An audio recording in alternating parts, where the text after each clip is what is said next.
July saw record-breaking temperatures that put gardeners as well as plants under great strain. I think we all suffered in the heat. And now we're looking to a little bit more of a recovery period during August.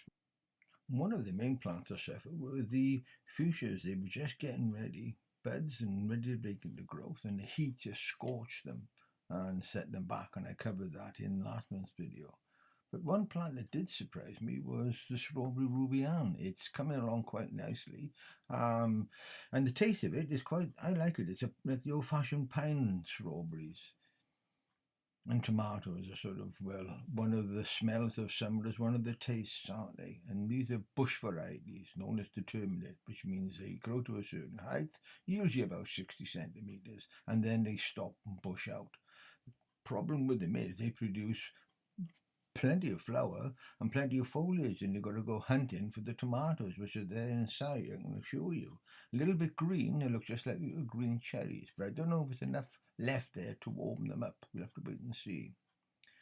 And cordon training, and these are the indeterminate types, which you have to remove the side shoots and train them up as a single stem.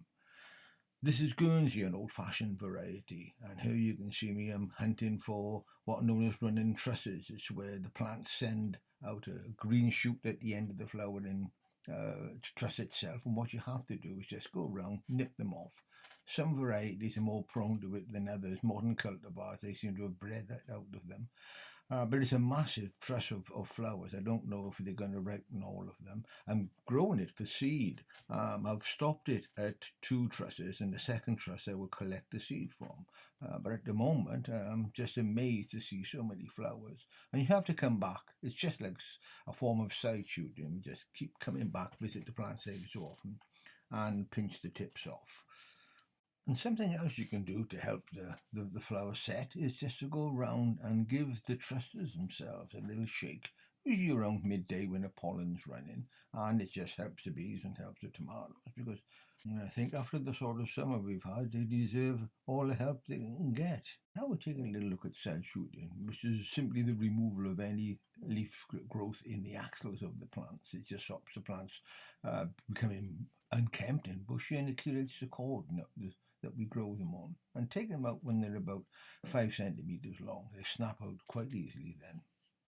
Stopping is when you remove the growing tip to divert all of the plant's energy into developing the tomatoes and ripening them. And it simply means cutting out about 1 leaf joint above the truss that you want to make your last one. In the UK, normally it's when outdoors, when you've got 3 or 4 trusses on a plant, when you're growing in the greenhouse, it can be up to 4 or 5, it all depends.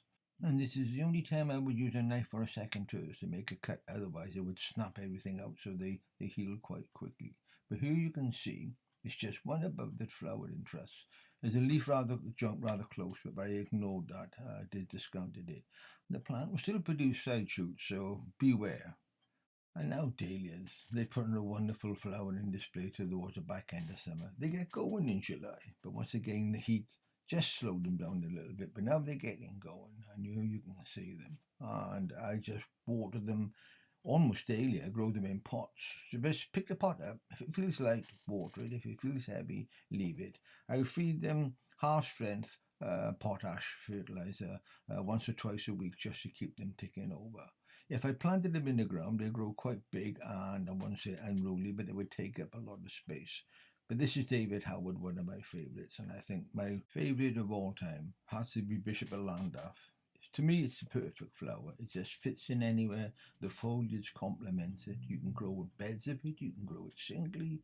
You can place it round in pots and specimen plants. And, of course, it was bred in Wales. These are the roses that I divided earlier in the year. They came as a gift, and it was 4 rose cuttings, miniature rose cuttings, in a pot. And I split them and potted them up singly. And they go along quite nicely. There's a dark pink and a light pink, but they sort of have this little sort of sugary candy appearance to me. And we'll see how they go. I don't know how they're going to last at the moment. They're growing quite nicely. They're outdoors. I think I'll have to bring them in for the winter. I don't think they're hard enough to go outside, but we'll wait and see. And this is a 3-in-1. 3 calibrachoa growing in one pot. Look at that.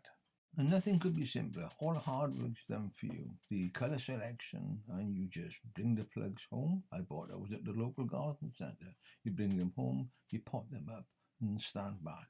And the bees love them. They crawl in and out the flowers, so that's another big bonus. The forecast for the weekend is for another heat wave, so here we go again, folks. Diolch, and thank you for watching. Goodbye for now, but if you would like to see any more, please hit the subscribe and like buttons.